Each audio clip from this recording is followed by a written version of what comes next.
Everyone so welcome to GS2 polity lecture 21। ठीक है, last lecture में हमने रिट्स का जो डिफ्रेंशिएशन था between high court and supreme court वो कंप्लीट करा था। ठीक है, so finally we are closing our fundamental rights वाला पूरा पार्ट। ठीक है, आपका 32 कॉन्स्टिट्यूशनल रेमेडीज़ के अंदर रिट्स था, रिट्स के अंदर आपका डिफ्रेंशिएशन था, different type of writs, mandamus, quo warranto, सर्टियोरी, वो सारी हमने क्लोज करा। एंड लास्टली जो हमने लास्ट लेक्चर में डिस्कस कर रहा था डेट वाज द मतलब पावर डिस्ट्रीब्यूशन या डिफ्रेंशिएशन कि हाई कोर्ट के पास ज़्यादा पावर है या सुप्रीम कोर्ट के पास ज़्यादा पावर है विद रिस्पेक्ट टू रिट्स। ठीक है, द यूज़ ऑफ रिट्स। तो with that we have close हमारा जो पार्ट 3 था, fundamental rights, constitutional remedies, writs, everything is close. So from today onwards we are moving to a new part, part 4 of constitution which deals with DPSP। ठीक है, आज के lecture में हम DPSP का बेसिक कॉन्सेप्ट समझेंगे।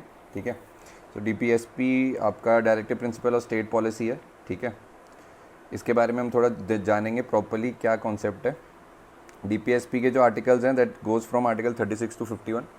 ठीक है, ये आर्टिकल 36 टू 51 का जो बेसिकली क्लस्टर है या जो क्लासिफिकेशन आप कह सकते हो वो 3 टाइप्स पे है। ठीक है, classification of DPSP, socialist, Gandhian principles and liberal and intellectual. ठीक है, तो आज के लेक्चर में हम कॉन्सेप्ट बिल्डिंग करेंगे पहले एंड उसके बाद हम वो आर्टिकल टच करेंगे which are socialist in nature. ठीक है, सोशलिस्ट आपको पता ही है कि भाई इक्वालिटी होनी चाहिए सोसाइटी के अंदर, people should be having the equal opportunities, all those things. तो जो articles are specific to socialist उसको हम कवर करेंगे आज के लेक्चर में। ठीक है, नेक्स्ट लेक्चर में हम गांधीयन और लिबरल इंटेलेक्चुअल दोनों को एक साथ कवर करेंगे। So will be closing all the articles. Then उसके बाद हम कॉन्सेप्ट बिल्डिंग में आगे बढ़ेंगे, the basic differentiation between fundamental rights and आपका जैसे DPSP और फंडामेंटल राइट्स के बीच में क्या डिफरेंस है वो हम डिस्कस करेंगे। ठीक है, so for today socialist fundamental right socialist articles को हम कवर करेंगे। ठीक है, सोशलिस्ट आर्टिकल्स के अंदर बेसिकली आपके इतने हैं 38, 39, 39A, 41, 43 एंड 47। ठीक है, अब कुछ आर्टिकल स्टार्टिंग में नहीं थे जिसके अंदर सब पार्ट्स जो हैं वो ऐड हुए थे थ्रू फंडामेंटल अमेंडमेंट एक्ट्स। ठीक है, तो आर्टिकल 38 आपका 44th अमेंडमेंट एक्ट 1978 के थ्रू ऐड हुआ था। इसको मैं डिटेल में अभी लिखवाऊंगा तो पॉइंटर्स लिख लेना, but just to give you the context कि इस वीडियो में हम क्या कवर करने वाले हैं, ताकि आप आराम से जाके इसको किसी भी रेफरेंस बुक से देखोगे। स्टैंडर्ड इज़ लक्ष्मीकांत, तो लेक्चर 8 है उसका DPSP, वहाँ जाके पढ़ोगे तो M लक्ष्मीकांत चैप्टर 8। ठीक है, वहाँ पे कॉन्सेप्ट बिल्डिंग है, प्रॉपर है, तो यहाँ से नोट्स रेफर करोगे वहाँ पे तो सब कुछ समझ में आ जाएगा। ठीक है, तो आज के लेक्चर में हम 39, 38, 39, 39A which was added through 42nd amendment act of 1976 वो कवर करेंगे। Then you have article 41, 42, 43, 43A was added through 42nd amendment act of 1976, ये हम कवर करेंगे। And then the last article would be article 47। ठीक है, सो ये इसके संग हम पूरा सोशलिस्ट क्लासिफिकेशन और DPSP क्लोज करेंगे। ठीक है, so let's start DPSP under part 4। ठीक है, सो बेसिकली जो DPSP है वो एज अ कॉन्सेप्ट और एज अ प्रिंसिपल क्या है उसको लिख लो। So basically constitution gives principle. ठीक है, प्रिंसिपल्स का मतलब होता है जो आइडियल नॉर्म्स होने चाहिए। ठीक है, basically constitution gives principles that is DPSP to states to take ideal action slash make ideal policy and implement the same. ठीक है, फंडा क्या है कि कॉन्स्टिट्यूशन पार्ट 4 के थ्रू जो डिफरेंट स्टेट्स हैं हमारे, ठीक है, उसको प्रिंसिपल्स प्रोवाइड करता है, एक बेसिक आउटलाइन देता है कि आप अपने लेवल पे जो भी चेंजेस ला रहे हो या जो भी चेंजेस ला सकते हो थ्रू द पॉलिसीज़ या थ्रू एनी एक्शंस, वो आप ड्राइव कर सकते हो कि भाई क्या आइडियल स्टेट होना चाहिए through this part 4 of constitution. इसके अंडर जो भी आपके सेट ऑफ आर्टिकल्स हैं वो एक आइडियल सोसाइटी के लिए प्रमोट करते हैं। ठीक है, सजेस्ट करते हैं way forward to the states और स्टेट उसके बेसिस पे अपने जो भी पॉलिसी बनाते हैं, जो लॉज लाती हैं, ठीक है, वो उसके अकॉर्डिंग्स अधेयर करके वो इम्प्लीमेंट करा सकते हैं, ठीक है। सिंपल सा एग्जांपल है, जैसे हम आगे कवर करेंगे बेसिकली अगर मैं सिंपल इसका एग्जांपल देखूं तो आर्टिकल 40 जो है, ठीक है, आर्टिकल 40 इन डीपीएसपी जो है that deals with Panchayati Raj institutions, ठीक है। अब ये फंडामेंटल मतलब जो डीपीएसपी पॉलिसी है ये फंड कॉन्स्टिट्यूशन के अंदर थी, स्टेट्स ने इसका मतलब इसको एक्नॉलेज करा, इसके लिए रूल बनाया, ठीक है, और इसको इम्प्लीमेंट करने के लिए आपको भी पता है 73 एंड 74 अमेंडमेंट एक्ट के थ्रू ये चीज़ इम्प्लीमेंट करी गई, ठीक है। PRI is your Panchayati Raj institution, ये इम्प्लीमेंट हुई 73 एंड 74 अमेंडमेंट एक्ट के थ्रू। ऑब्वियसली आर्टिकल 40 के अंदर इसका जिक्र पहले ही था, ठीक है। ये एग्जांपल मैंने इसलिए लिया बिकॉज आपका इवन दो ये आर्टिकल 40 जो है ये आपका गांधीयन प्रिंसिपल है, ठीक है, but it's a very unique example जिसके थ्रू आप ये जो डीपीएसपी का कॉन्सेप्ट है वो समझ सकते हो। गांधीयन प्रिंसिपल के बेसिस पे आर्टिकल 40 ये कहता है डीपीएसपी के बाद पंचायती राज जो विलेज लेवल की गवर्नेंस है उसको ज़्यादा स्ट्रॉन्ग करना चाहिए, उसके बेसिस पे आप पीआरआई इम्प्लीमेंट कर सकते हो, ठीक है। नाउ नोट हेयर कि आर्टिकल 40 में होना is a constitutional right you can say, because वो आर्टिकल 40 में मतलब ये चीज़ें लिखी हुई हैं कि भाई डीपीएसपी पार्ट 4 के अंदर आर्टिकल 40 के तहत आपका पंचायती राज इंस्टीट्यूशन होना चाहिए, but these are not legally bound until unless you have 73rd and 74th amendment act. ये सारी चीज़ें लीगली इम्प्लीमेंटेड नहीं थी, ठीक है। एक आइडियल स्टेट था जिसके अंदर पंचायती राज इंस्टीट्यूशन इम्प्लीमेंट होना चाहिए था, local governance, municipality, village, panchayat level की जो गवर्नेंस है वो स्ट्रॉन्ग होनी चाहिए थी, that was the ideal mindset, ठीक है। बट ये लीगली कब इम्प्लीमेंट हुई, जब आपका 73rd एंड 74 अमेंडमेंट एक्ट हुआ, ठीक है। देन स्टेट्स, डिफरेंट स्टेट ने कुछ ने पहले इनिशिएटिव्स लिए, कुछ ने बाद में लिए, बट येस ओवरऑल सब ने इस चीज़ को एक्नॉलेज करा है कि yes it's a good principle and we should make a law, we should follow a law, जिसके बेसिस पे जो भी आपके इम्प्लीमेंटेशंस थे वो प्रॉपरली हो सकते हैं and eventually society all together can move to a better level या इक्वालिटी उसमें हो सकती है, ठीक है।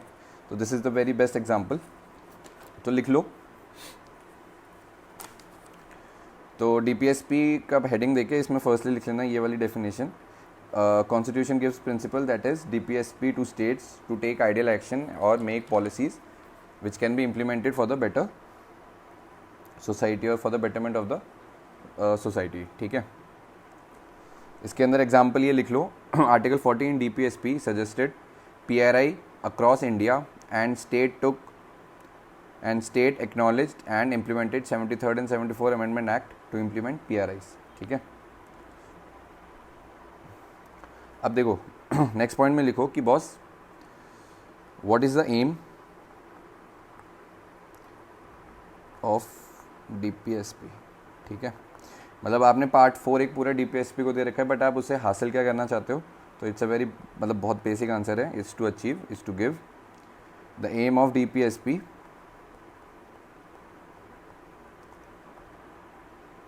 is to give welfare society, ठीक है।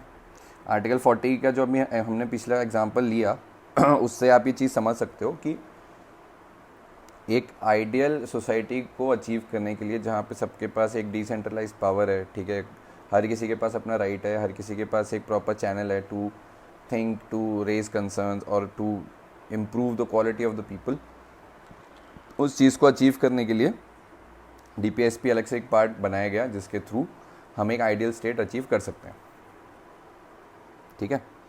नेक्स्ट लिखो, अभी डीपीएसपी क्योंकि हमें पता है कि जो हमारा डेमोक्रेसी है उसके अंदर हमारे we follow a 3 tier system, ठीक है।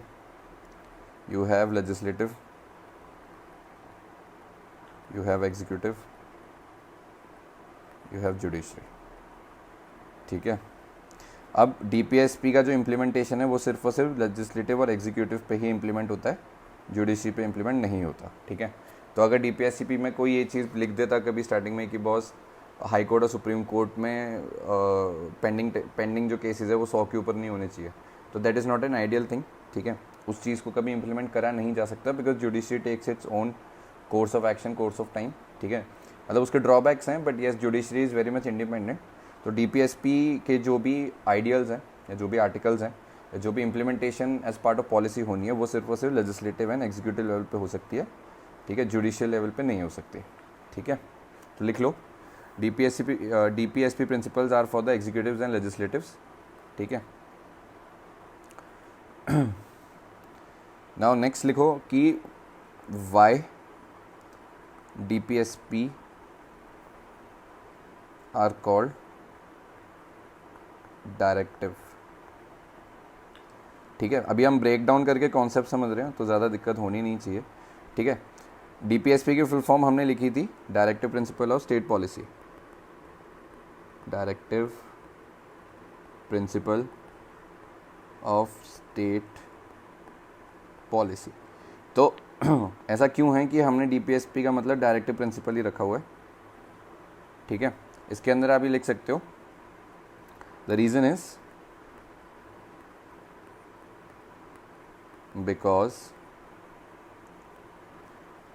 because they guide the government,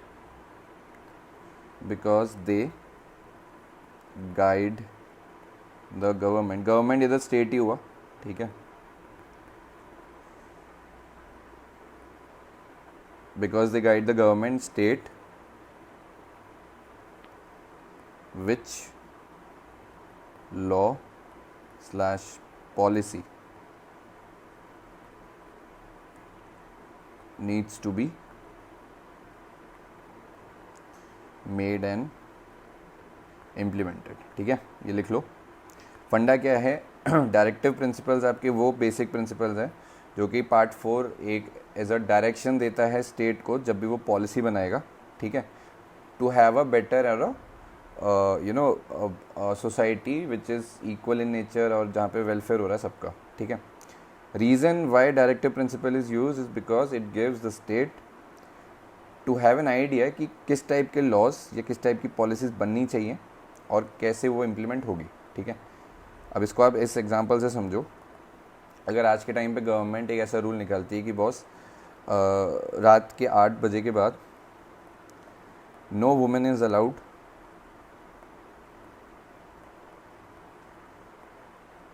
to exit home, ठीक है। आज गवर्नमेंट ने ये रूल निकाल दिया, ठीक है। लेजिस्लेटिव में लॉ पास हो गया, एग्जीक्यूटिव बॉडीज़ ने इम्प्लीमेंट करना स्टार्ट करा और रात के 8 बजे के बाद कोई भी वुमेन अलाउड नहीं है अपने घर से बाहर निकले, ठीक है। अब अगर कोई ऐसा लॉ और ऐसा प्रिंसिपल, ऐसी पॉलिसी बन के आ रही है तो it is certainly a demeaning to the society, plus it is not favouring the right to equality, ठीक है। प्लस एक आइडियल डायरेक्शन में, जिस डायरेक्शन में सोसाइटी जानी चाहिए, उस डायरेक्शन में ये पॉलिसी उसको नहीं लेके जा रही, ठीक है। इट्स डेफिनेटली रिग्रेसिव, ठीक है। Plus it holds no ground कि बॉस किस बेसिस पे ये आया है, किस बेसिस पे हम क्या अचीव करना चाहते हैं सोसाइटी में, nothing. So obviously such law और सच पॉलिसी इज़ अगेंस्ट DPSP। तो अगर कोई भी इस चीज़ को कोर्ट में जाके इस चीज़ को चैलेंज करेगा ना, तो obviously court is having the powers कि वो इस रूल को ओवरटर्न कर सकता है, ठीक है। अगेन ये जो रूल था, ठीक है, this was not in sync with the policies और the law which should be made for an ideal society. तो ठीक है, इसको आप कोर्ट के थ्रू चैलेंज कर सकते हो। बट इफ़ आई से रूल आता है स्टेट का, काउ स्लॉटर इज बैंड, ठीक है। तो इस केस में देखो, इस केस के अंदर काउ स्लॉटर इज बैंड, ये एक आर्टिकल 48 का पार्ट है अंडर गांधीयन प्रिंसिपल, ठीक है, फॉर DPSP। अब अगर ये स्टेट गवर्नमेंट इम्प्लीमेंट करती है ऐसा रूल कि भाई आज से काउ स्लॉटर इज बैंड और बोवाइन एनिमल्स, जैसे जिनसे हम दूध लेते हैं या हमारे फार्मिंग में जो काम आते हैं, जिनके जो आउटपुट होते हैं, जैसे कि उस पर हमारी लाइवलीहुड डिपेंड करती है, ठीक है। तो बोवाइन एनिमल्स का स्लॉटर भी बैन हो गया, ठीक है, फॉर एग्जांपल। स्टेट इम्प्लीमेंट कर सकता है ऐसे लॉ, वो बात अलग है कि भाई क्योंकि India is a multi cultural country, तो वहाँ पे अलग अलग कम्युनिटीज़, अलग अलग जो भी रिलीजियस प्रैक्टिसेस के लोग हैं वो इस चीज़ पे ऑब्जेक्शन रेज कर सकते हैं कि people are having business in meat processing units, ठीक है, वहाँ पे मतलब obviously this lot of cow, और वो एक्सपोर्ट भी करते हैं, people eat it, that's a separate case, but ठीक है। बट आइडियली DPSP के अंदर government can implement such a law जिसके अंदर वो काओ स्लॉटर को बैन कर सकती है, ठीक है। तो this is purely in accordance to the principles of the welfare society, जिसके थ्रू ये चीज़ इम्प्लीमेंट करेंगे तो ठीक है, टू एन एक्सटेंड गवर्नमेंट और the society can move in a better direction, ठीक है। तो ये एग्जाम्पल के थ्रू हम इम्प्लीमेंट कर सकते हैं, ठीक है। This is purely under DPSP, but ये वाला जो 8 PM वाला जो हमने एग्जाम्पल डिस्कस करा, इसके थ्रू आप वो चीज़ इंप्लीमेंट नहीं कर सकते, because this is surely not part of any DPSP article, ठीक है।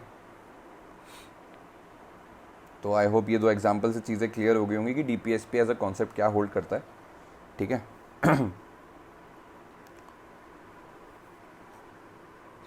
ठीक है, और हमने ये चीज़ डिस्कस कर ली कि लेजिस्लेटिव और एग्जीक्यूटिव बॉडीज़ पे इम्प्लीमेंट हो सकता है, तो इसको लिख लो। DPSP are in nature of direction to legislative and executive wing of the government which they must observe while formulating the laws and policies, ठीक है। एम में हमने लिख लिया था कि वेलफेयर सोसाइटी, इसको और डिफाइंड वे में लिख लो, बिकॉज मेंस में अगर आएगा तो आपके पास मटेरियल या कंटेंट होना चाहिए, ठीक है, लिखने के लिए, तो इसमें लिख लो।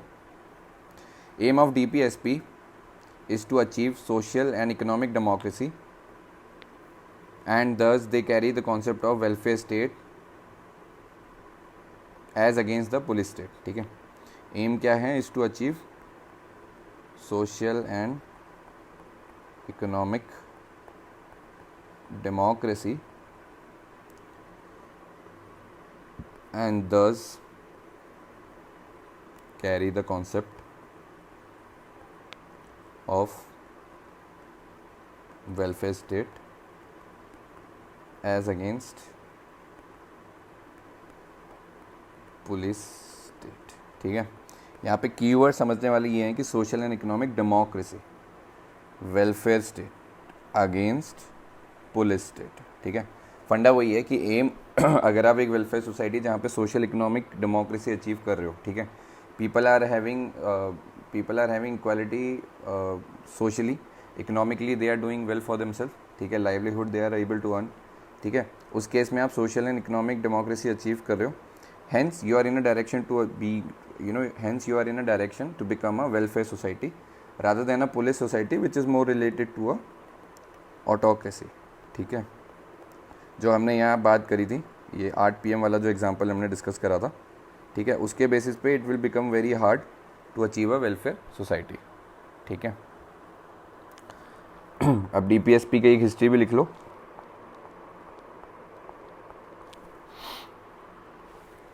लिख लो, these principles, DPSP's principles were first initiated by Ireland, ठीक है, हमने जो उठाया है वो कॉपी करा आयरलैंड से, तो आयरलैंड,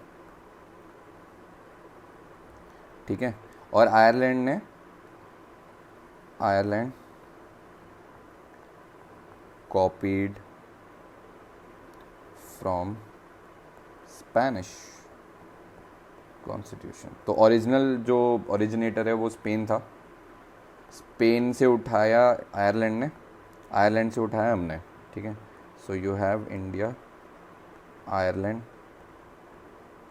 देन स्पेन, ठीक है। ये छोटी सी हिस्ट्री है, ज़्यादा मतलब इम्पॉर्टेंट नहीं है, बट ये पता होना चाहिए, ठीक है, प्रीलिम्स में कभी पूछ लिया तो दिक्कत हो जाएगी, ठीक है।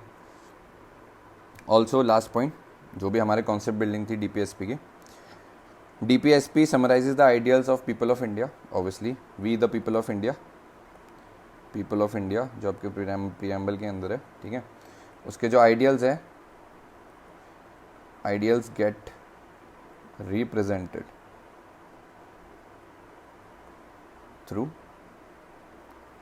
DPSP, ठीक है। फंडा वही है जितने भी हम आर्टिकल 36 से 51 के बीच में पढ़ेंगे उसमें आपका आइडियल स्टेट और जो पीपल्स का एक्सपेक्टेशन है, ठीक है, जैसे आपका PRI था, ठीक है, वो आर्टिकल 40 के थ्रू आया, आर्टिकल 48 के थ्रू आपका काउ स्लॉटर आया, आर्टिकल 39F के अंदर मतलब आर्टिकल 39 में एक पार्ट आता है कि भाई opportunity for healthy development of child, ठीक है। आर्टिकल 38 के अंदर आपका promote social order in which social economic and political justice can prevail. तो ये सारी चीज़ें एक आइडियल एनवायरनमेंट की तरफ पुश करती हैं, और यही आइडियल एनवायरनमेंट जो भी एज एन एक्सपेक्टेशन सेट होती है वो पीपल ऑफ इंडिया की सेट होती है, ठीक है। As a democracy we should have the minimum expectation from the government from our democracy कि ये सारी चीज़ें एज पार्ट ऑफ DPSP कह लो, लॉ एंड ऑर्डर कह लो, पॉलिसी कह लो, इम्प्लीमेंट होनी चाहिए, विच वी नो कि इवेंचुअली वो चीज़ हमें एक सोशली इकोनॉमिकली इक्वल सोसाइटी की ओर पुश करेंगे, which is better for are upcoming generation, even for our country, ठीक है। तो इसमें लिख लो DPSP summarises the ideals of people of India, ठीक है। अब एक ड्रॉबैक भी है, ड्रॉबैक ऑफ DPSP, ठीक है, इसको लिखो DPSP are not enforceable to government as they are not a law, that is they cannot be enforced in court of law and they are only a positive obligation on the state, ठीक है। देखो अभी हमने बात करी DPSP आपको एक principal देता है, ठीक है, to become an ideal state, but since it's a principle it's not a law. जब तक वो अमेंडमेंट एक्ट के थ्रू या कॉन्स्टिट्यूशन में जो अगर पार्लियामेंट ने लॉ पास करा फिर उसको प्रेसिडेंट का एसेंट मिला, मतलब बिल पास हुआ, प्रेसिडेंट का एसेंट मिला, लॉ बना, तब तक वो चीज़ आपका बस एक प्रिंसिपल ही है, ठीक है। And since it's not a law it is not enforceable in court of, ठीक है, कोर्ट ऑफ लॉ। फंडा वही है, जिस प्रिंसिपल पे लॉ बना ही नहीं उस प्रिंसिपल को लेके अगर आप कोर्ट के अंदर बोलते हो कि बस ये आर्टिकल था, जैसे काउ स्लॉटर था, अब कोई भी बंदा जाके बोल सकता है कि people are still killing the cows और eating the cows, but since वो इन्फोर्स नहीं हुआ है through a law, court can simply reject that petition कि boss this is an ideal state. In future it might happen कि boss ये government implement as a rule कर सकती है, बट आज के टाइम पे since it's only article 48, it's not a law, hence it cannot be overruled by court, ठीक है। ओवर रूल भी वैसे मैंने गलत लिखा है इधर, अगर आप आर्टिकल 48 की इम्प्लीमेंटेशन के लिए कोर्ट में जाते हो कि गवर्नमेंट इस चीज़ को इम्प्लीमेंट नहीं कर सकती, तो कोर्ट आपको सिंपल बोलेगा आर्टिकल 48 आपका एक प्रिंसिपल है, there is no such law to promote और support this principle as of now, और जब तक ऐसा कोई लॉ नहीं आएगा तो that principle is not at all enforceable, ठीक है। It's just a positive obligation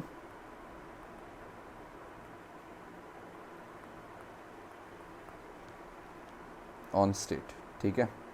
rule नहीं है, इन्फोर्सेबल नहीं है, कोर्ट के अंदर कोई केस नहीं चल सकता इस पर जब तक कोई वो लॉ नहीं बन के आता, ठीक है।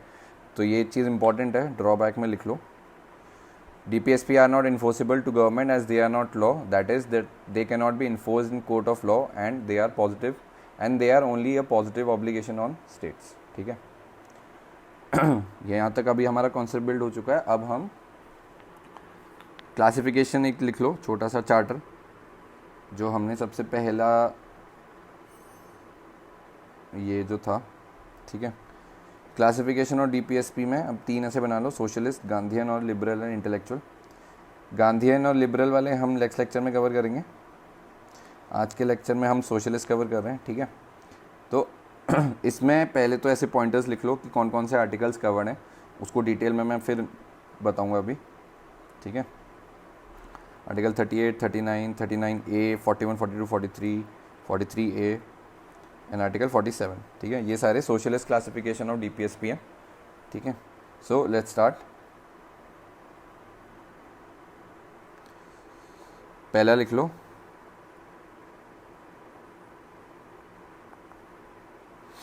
आर्टिकल 38, इसके अंदर लिखो state shall strive to promote a social order in which social, economical and political justice should prevail, and it should minimize the inequality in income and eliminate the inequalities in status and opportunity.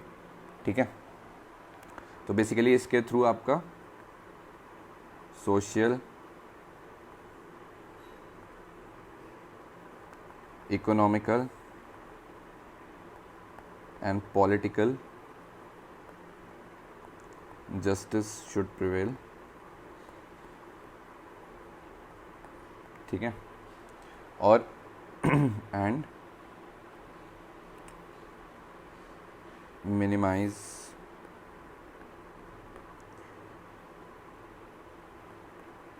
inequality in income and eliminate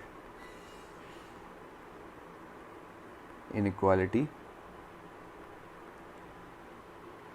in status and opportunity. ठीक है,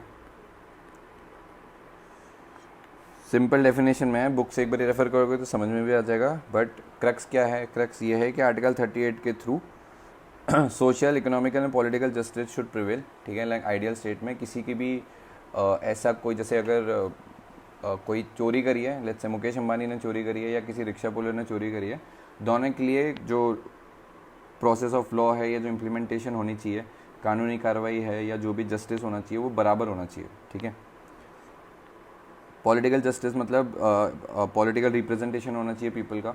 if any community is a minority, ठीक है, उस minority का एक proper legislative representation होना चाहिए. ठीक है, मिनिमाइज इनक्वालिटी इन इनकम मतलब ऑब्वियसली जैसे इंडिया में सोशलिस्ट है बट फेबियन लॉ यूज़ होता है, मतलब फेबियन सोशलिज्म इज़ फॉलोड. ठीक है, तो उस केस में क्या रहता है कि इनइक्वालिटी इन इनकम मतलब जो जितना ज़्यादा इनकम कमा रहा है, जो जितना ज़्यादा रिसोर्सेज यूज़ कर रहा है, वो उतना ज़्यादा टैक्स देगा. ठीक है, and people who are earning the minimalistic, they should not be asked to pay any taxes, and even it's the responsibility of the state कि वो उनका टेक केयर करे. ठीक है, तो उस केस के अंदर it minimize inequality in income. ठीक है, if the poor is not able to afford अपना खाना पीना, तो स्टेट की रिस्पॉन्सिबिलिटी है उसको इक्वालिटी के संग उसको 2 वक्त का खाना दे. ठीक है, एंड नेक्स्ट है eliminate inequality in status and opportunity. ठीक है, मतलब obviously any beggar should aim to have a civilized job, structured job. उसके खुद की livelihood earning होनी चाहिए. he should be able to live in a hygienic place. तो वो जो चीज़ें हैं inequality की, ideally ये सारी चीज़ें minimize होनी चाहिए. if the person is hard working, वो धीरे धीरे उसको वो opportunities मिलनी चाहिए जहाँ पे वो अपने hard work से पैसे कमा के अपने आप को एक better lifestyle provide कर सकता है. ठीक है, so all of it as part of crux is covered under article 38. ठीक है, इसमें ये लिख लो article 38 was added through 44th Amendment Act of 1978. ठीक है, ये लिख लो. ठीक है, so this was all about your article 38. Next लिखो आर्टिकल 39. ठीक है, अब इसके अंदर आर्टिकल 39 ए अलग है, बट आर्टिकल 39 के अंदर जो सब पार्ट्स हैं जो अलग अलग कंडीशंस को जस्टिफाई करते हैं वो हम लिखेंगे. So write down 39(1) state must ensure that man and women equally have the right to means of earning the livelihood. ठीक है, equality for men and women should be equal to earn their own livelihood. Second लिखो 39(2) the material resources of the society that contains forest, minerals must be distributed in such a way so that it can cater the common good. ठीक है, common good. ठीक है, फंडा क्या है, अगर आप कोल एक्सट्रैक्ट कर रहे हो तो कोल से तो बिजली बनेगी. वो ऐसा नहीं है कि सिर्फ और सिर्फ जो हाई मतलब जिनके पास सबसे ज़्यादा पैसा है सिर्फ उन्हीं को बिजली मिल सकती है. अगर कोल आप एज अ मिनरल एक्सट्रैक्ट कर रहे हो इंडिया से तो ऑब्वियसली उस रिसोर्स पे सबका बराबरी का हक है। तो ऑब्वियसली जो बिजली जनरेट होगी वो हर किसी के पास पहुंचनी चाहिए। ऑब्वियसली यू कैन चार्ज, जो भी आप पर यूनिट का पैसा देते हो वो टू एन एक्सटेंट भी इक्वल होना चाहिए, बट जो रिस्पॉन्सिबिलिटी है दैट शुड बी इक्वल कि बॉस अगर आप नेचुरल रिसोर्स यूज़ कर रहे हो उसका जो कंजम्पशन है या जो उसका जो बेनिफिट है वो हर किसी को बराबर मिलना चाहिए। ठीक है, so this is your article 39(2). तीसरा लिखो 39(3). State should ensure that no hoarding and should prevent concentration of wealth in few hands. ठीक है, होर्डिंग का मतलब होता है जमाखोरी and concentration of wealth in few hands. ठीक है, होर्डिंग रोकनी चाहिए स्टेट को। जमाखोरी जो हो जाती है, जैसे अभी हम कोविड के टाइम पे देख रहे थे तो ऑल ऑफ अ सडन जो सैनिटाइजर्स थे वो मिल नहीं रहे थे, तो there was a case of hoarding. लोग ज़्यादा से ज़्यादा लेके अपने पास जमा रख रहे थे और जब प्राइसेस बढ़ रहे थे तब उनको वो बेच रहे थे, विच वॉज रॉन्ग। ये आइडियली आपका जो खाने पीने की चीज़ें होती हैं उसमें भी होता है। So hoarding should be avoided at all cost. Also concentration of wealth in few hand should be avoided. जैसे अगर आप जैसे अडानी है, ठीक है, अंबानी है, ठीक है, उस केस में they are the tycoons, business tycoons, वो रिसोर्सेज यूज़ करके they are earning their profits. ठीक है, but at the same time they are giving the proper taxes, they are providing the employment to the people, they are distributing the resources और the profits they are earning from utilising the resources. वो सारी चीज़ें अगर वो wealth कमा भी रहे हैं तो वो डिस्ट्रीब्यूट भी कर रहे हैं। ठीक है, और बहुत ही सिंपल एक CSR होती है, कंपनी सोशल रिस्पॉन्सिबिलिटी, वो बड़ी बड़ी कंपनीज़ पे इम्प्लीमेंट होता है कि अगर आप कोई भी रिसोर्स यूज़ कर रहे हो तो उसके बदले में आपको जैसे ideally 2% of the last financial year revenue या प्रॉफिट होता है कुछ ऐसा रूल, 2% ऑफ प्रॉफिट। तो ये जो भी अमाउंट बनता है वो आपको एज अ CSR करने की ज़रूरत है, so that there should be a redistribution of the revenues or the wealth that you have earned among the people of the country. ठीक है, so this is covered under article 39(3). next लिखो 39(4). state must ensure equal pay for work for both men and women. for example teacher हैं, men women दोनों हैं, ठीक है, तो इनका जो पे है should be equal। ठीक है, नेक्स्ट लिखो 39(5). People should not be forced by economic needs to take a job or a vocation. ठीक है, and the job or the vocation should be suitable to their age or strength. ठीक है, for example एक 80 years का old age person है, he is hungry, ठीक है, he is not having any money to feed himself. अब उस case के अंदर there is only one opportunity through which he can earn the livelihood so that he can feed himself is through, let's say laboring। ठीक है, और labouring में भी let's say coal mine में काम करना है। ठीक है, तो ये जो आइडियल सिनेरियो है कि जहाँ पे 80 साल का बंदा है, obviously he is physically not that strong, उसको अपनी भूख मारने के लिए या अपनी भूख ख़त्म करने के लिए जो भी लाइवलीहुड चाहिए जिससे वो पैसे कमाएगा और खाना खरीदेगा, उसको सिर्फ और सिर्फ अगर एक ही ऑप्शन मिल रहा है जहाँ पे बस उसके पास एक ऑप्शन है कि बॉस जब तक आप कोल माइन में काम नहीं करोगे, वहाँ पे मजदूरी नहीं करोगे, तब तक आप पैसे नहीं कमा सकते, और जब तक पैसे नहीं कमाओगे तो आप खाना नहीं खरीद सकते और खाना नहीं खा सकते। तो ये वाला जो सर्कल है this should always be avoided.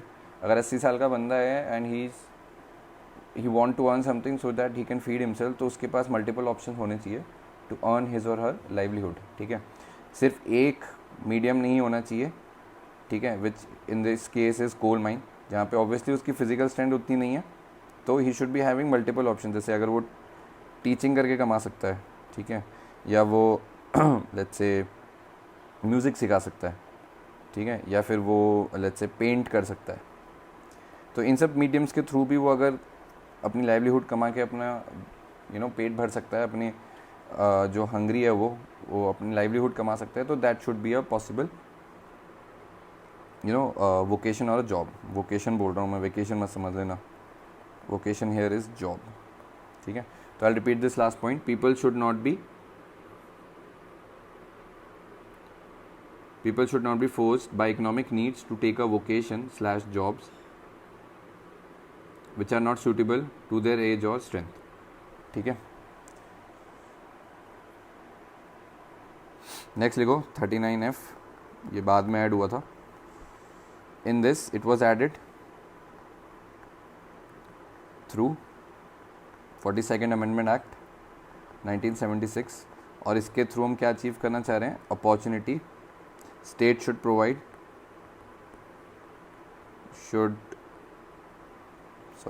state should provide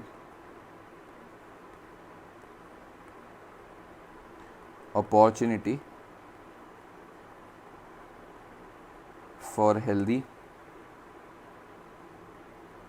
development of child. ठीक है. ये आपका 39F, मतलब F तो क्या 6 ही है ये.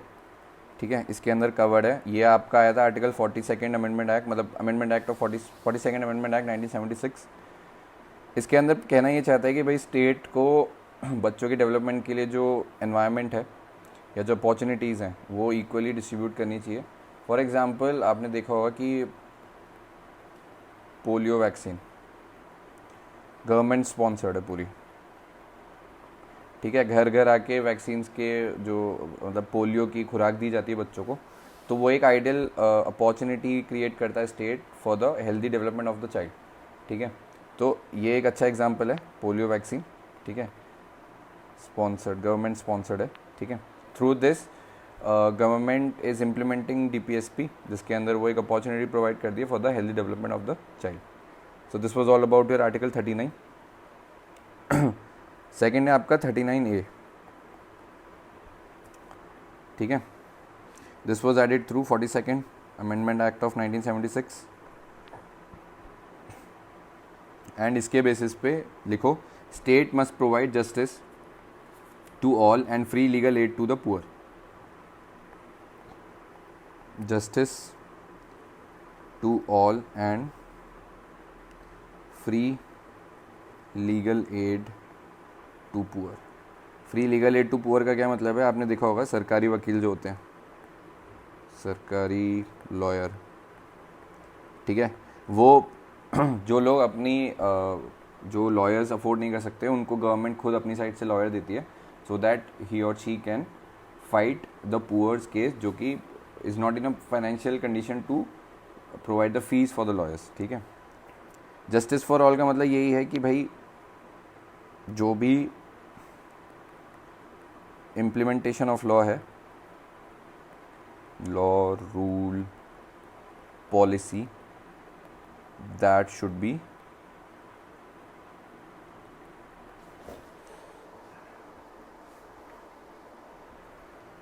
be equal to all. ठीक है, so this was covered under your article 39A.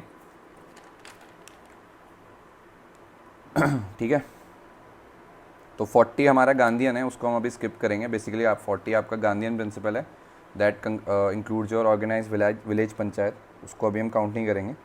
Moving to third, that is article 41. इसमें लिखो under article 41 state should provide right to work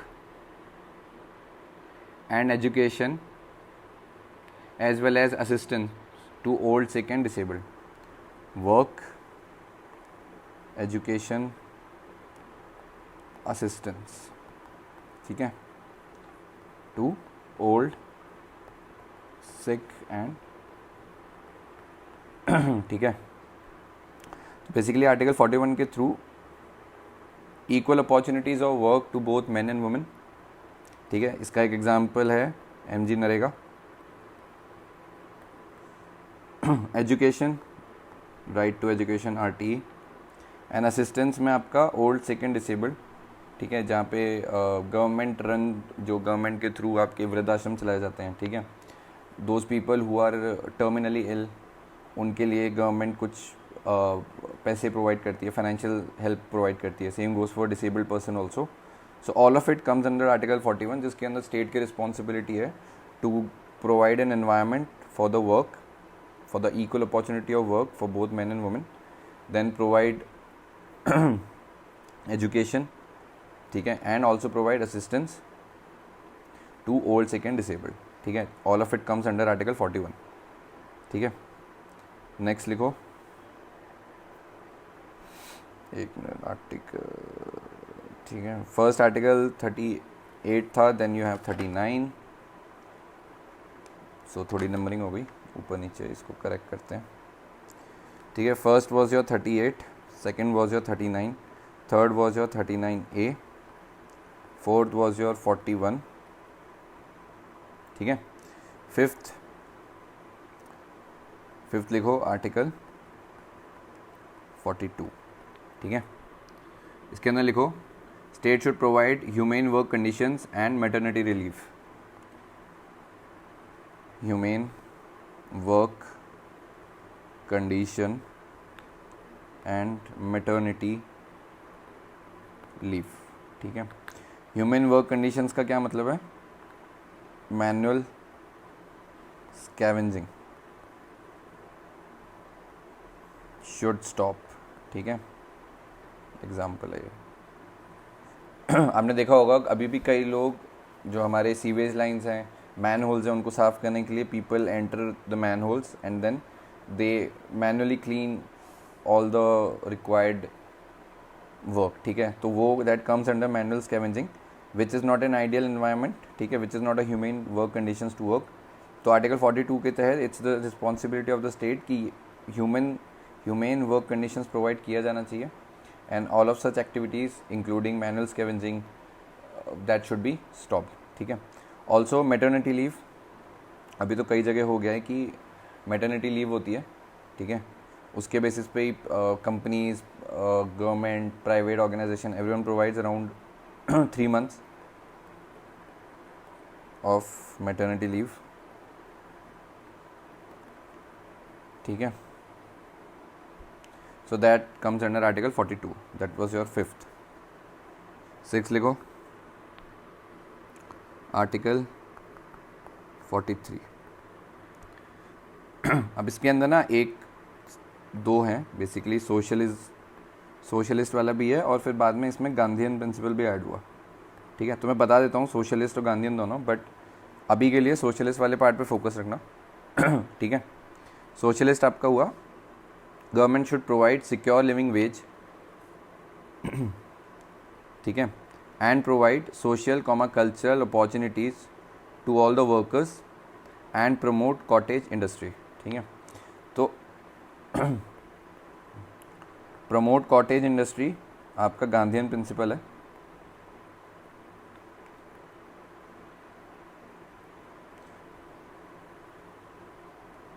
इसके अलावा secure living veg,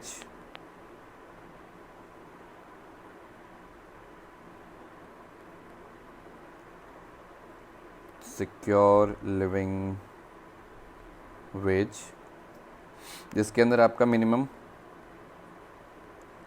wage act आता है, ठीक है। Secure living wage and provide social cultural opportunities to all workers, ठीक है। तो आर्टिकल 43 के अंदर ये कलेक्टिवली इंक्लूडेड है, बट अगर आप सोशलिस्ट प्रिंसिपल की बात करो तो प्रमोशन ऑफ कॉटेज इंडस्ट्री नहीं है, बाकी जो पॉइंट है that include secure living wage, जिसका एग्जांपल आपका मिनिमम वेज एक्ट है। Also the responsibility of the state to provide social and cultural opportunities to all the workers, ठीक है। तो इसमें दोनों ही पार्ट हैं, बट 43 को कलेक्टिवली याद रखना, और इसके अंदर जो गांधीयन पार्ट है that was your promote cottage industry. ये जब हम कल या नेक्स्ट लेक्चर में हम Gandhian principles, Gandhian classification and liberal classification of DPSP पढ़ेंगे, उसके अंदर दोबारा से बताऊंगा, तो तब भी याद कर सकते हो, ठीक है। So this was your 6th, now 7th article 43A added through 42nd Amendment Act of 1976, ठीक है। इसके अंदर लिख लो, under article 43A state should ensure participation of workers in management of industry. Participation of workers in management of industry. ठीक है, इसका example आप देखते होगे, वर्कर यूनियन बन गई है. ठीक है, वर्कर यूनियन के बेसिस पे द वर्कर्स और the employees of an organization industry are having a collective group. ठीक है, जो भी उनके चैलेंजेस हैं या जो भी उनके कंसर्न है वो मैनेजमेंट को रखता है. जैसे कि वेज नहीं बढ़ा है, ठीक है, फॉर एग्जांपल, या इधर they say the working hours are very high, the working conditions are not hygienic. So all of it as a collectively worker unions management के काम में पार्टिसिपेट करके उनको कन्वे कर सकते हैं अपने प्रॉब्लम्स, या even they can participate and convey की what all things they can implement for the betterment of the organisation और द, ठीक है, इंडस्ट्री. ठीक है, so that comes under article 43A. ठीक है, सो 8th इज योर आर्टिकल 47. इसके अंदर भी, इसको अलग से लिखते हैं क्योंकि 43 की तरह इसके अंदर भी दो हैं. Article 47 you have Gandhian principle and you have socialist. ठीक है, इसके अंदर लिख लो, state should promote public health and nutrition. ठीक है, स्टेट शुड प्रोवाइड और प्रमोट सच एन एनवायरनमेंट जहाँ पे people should eat good foods, good अच्छी अच्छी चीज़ें खा के अपनी हेल्थ बनानी चाहिए. Proper nutrition should be channelize to the children, to the pregnant women, old age people. ठीक है, that comes under your socialist.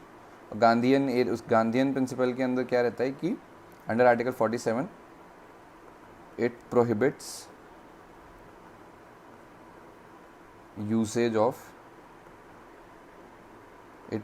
usage of intoxicating drinks and drugs. ठीक है, दारू नहीं पीना, नशा नहीं करना. ठीक है, जैसे लोकल जो इंटॉक्सिकेटिंग ड्रिंक्स बनती है वो भी, उसका कंजम्पशन भी should be band, should be avoided. That comes under your Gandhian classification और DPSP. बट आर्टिकल 47 के अंदर दोनों ही इंक्लूडेड हैं. सोशलिस्ट के अंदर आपका state should promote public health and nutrition. Also state should prohibit the usage of intoxicating drinks and drugs. ठीक है, तो ये वाला जो पार्ट है ये गांधीयन प्रिंसिपल का पार्ट है, गांधीयन. और यहाँ जहाँ पे state should promote public health and nutrition, that comes under your socialist classification. ठीक है, so with this we have completed our today's lecture. Lengthy था बट क्योंकि we have entered in DPSP तो थोड़ा कॉन्सेप्ट बिल्डिंग ज़रूरी थी. Next lecture में हम आपका ये गांधीयन प्रिंसिपल और लिबरल लिबरल वाला जो क्लासिफिकेशन है वो हम प्रॉपर्ली क्लोज करेंगे. ठीक है, and slowly will move to fundamental as well से DPSP. So all of it will be covered in coming lectures. ठीक है, so I hope you like this video. ठीक है, कोई भी क्वेरी हो तो drop us a mail, like, share and subscribe. ठीक है, so with this we are ending our today's lecture. Like, share, subscribe, comment. ठीक है, जो भी मन करे कर देना. ठीक है, रेफरेंस आज के लेक्चर का you have chapter 8. Sorry, writing थोड़ी इधर उधर हो गई.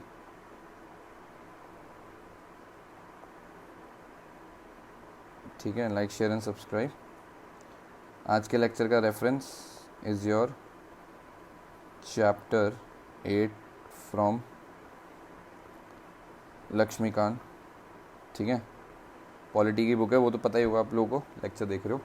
ठीक है, पढ़ोगे समझ में आ जाएगा. 3 क्लासिफिकेशन है, उसमें आर्टिकल्स हैं. ठीक है, उसको मैंने कंबाइन कर दिया. जो भी नए कॉन्स्टिट्यूशन आर्टिकल्स ऐड हुए थे DPSP के अंदर, वो डायरेक्टली मैंने अमेंडमेंट एक्ट्स के थ्रू जो मेंशन करा था उसके थ्रू ही ऐड हो गया था. तो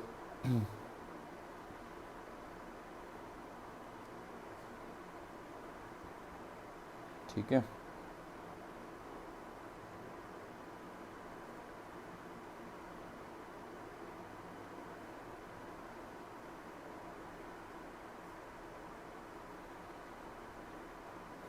ठीक है।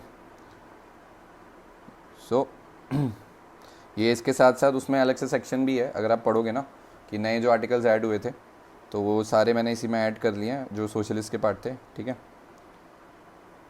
सो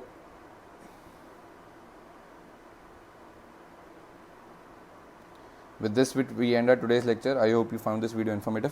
ठीक है, like, share and subscribe and I'll see you in the next one. Bye bye. Keep learning.